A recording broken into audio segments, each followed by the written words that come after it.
Hello and good morning, students. So in the last video we have discussed about the spin-spin coupling and the high resolution NMR spectrum of ethanol molecule.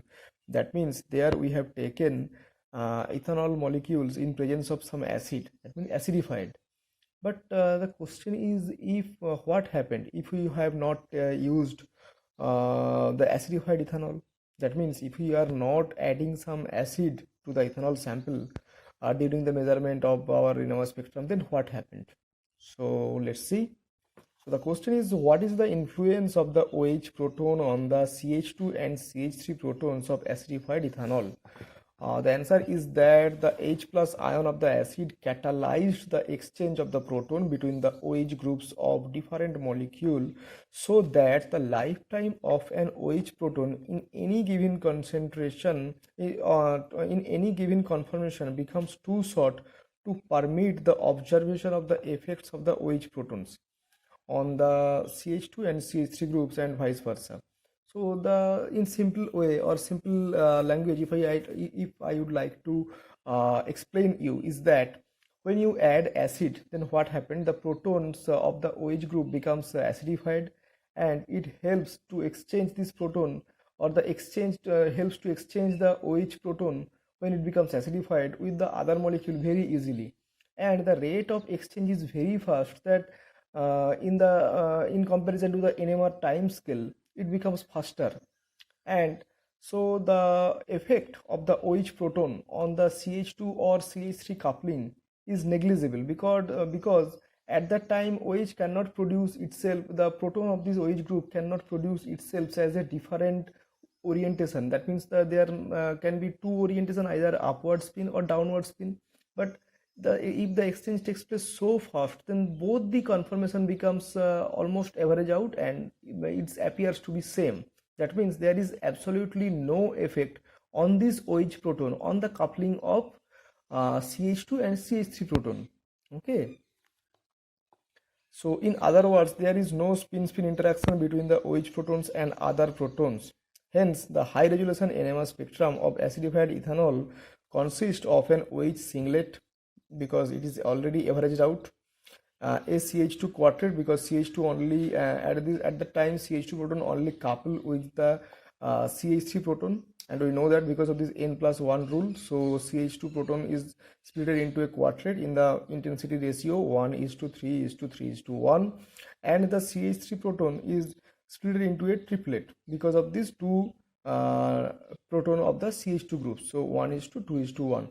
And here you should keep in mind that the length I have used here as 1 and the length I have used for 1 is not same, because this is for 3 protons. So the total intensity or area under the curve, if I express as it as a peak or a band, then the total area under this peak should be 3 times than the total area under this curve of this 2 times. That means it is the twice the because this signal is for 2 protons and this signal is for 3 protons. So the total intensity should be 3 times, and this should be 2 times than a single proton. So this is the high resolution NMR spectrum of acidified ethanol.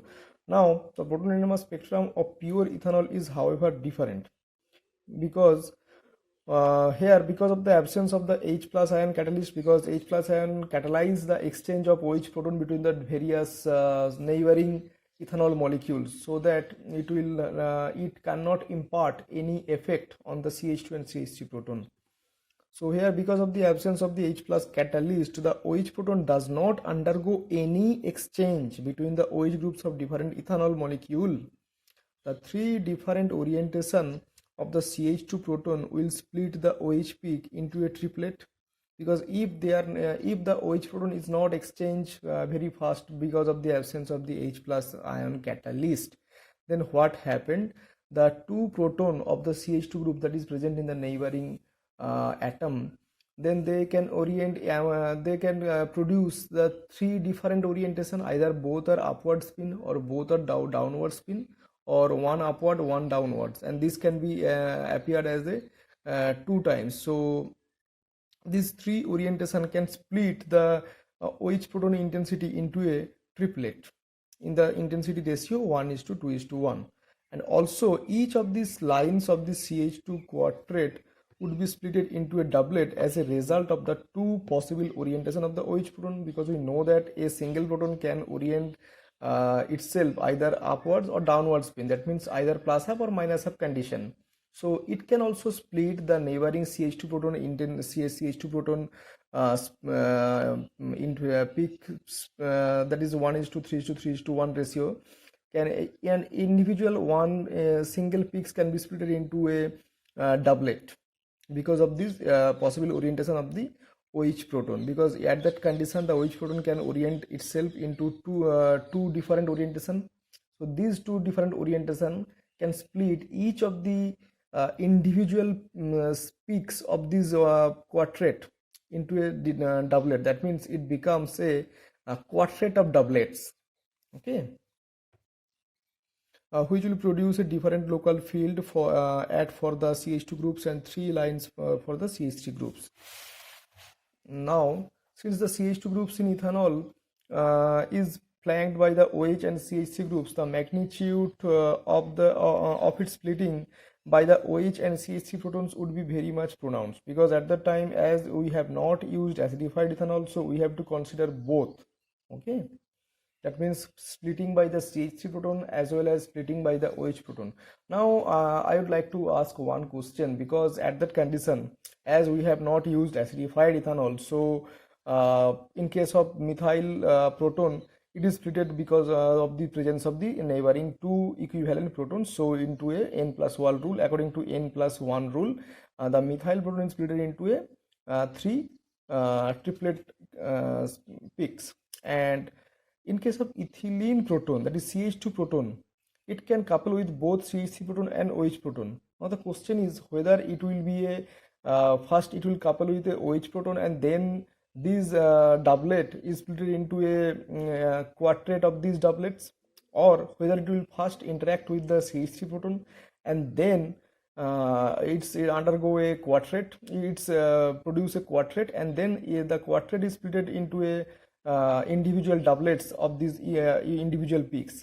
So what should be the reason? The reason is that first you have to observe the coupling constant. The coupling constant between the CH2 proton and CH3 proton is higher in comparison to the CH2 proton and OH proton. So first we have to couple with this CH3 proton, and whatever we got the multiplicity, then this multiplicity is further split by the OH proton. That means CH2 proton first interact with the methyl proton and split it into n+1, that is 3 + 1 4, that is quartet in the intensity ratio 1:3:3:1, and then the individual peaks of these 1:3:3:1, that is quartet, is further split into a individual doublet by these OH protons. Okay, so since the CH2 groups in ethanol is flanked by the OH and CH3 groups, the magnitude of its splitting by the OH and CH3 protons would be very much pronounced. However, the influence of the OH proton on the CH3 proton, that means it is further 2 bonds away, 1 bonds and 2 bonds, CH3 protons will be negligible, since these protons are not adjacent to the carbon atoms. Okay, so the proton NMR spectrum of a molecule thus gives the information about the number of peaks. From the number of peaks, which enable us to know about the kind of protons present in a molecule. That means as you get different peaks in different delta value, that means this much different type of protons are present within the molecules. Second is the position of the peaks, which tells us about the electronic environment of each kind of protons. The position means the delta value. As you get the different delta values of the peaks, that means they are present in corresponding different environment. And third one is the intensity of the peak, which tells us about the number of protons at each kind that are present. As the intensity of the peak is very high, that means this is coming from that corresponding number of protons.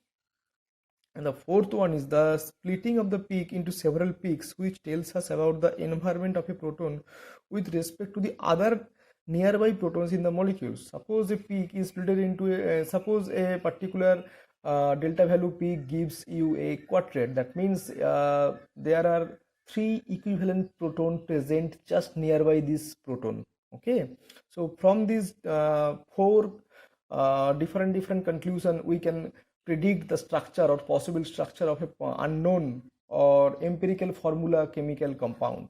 Okay.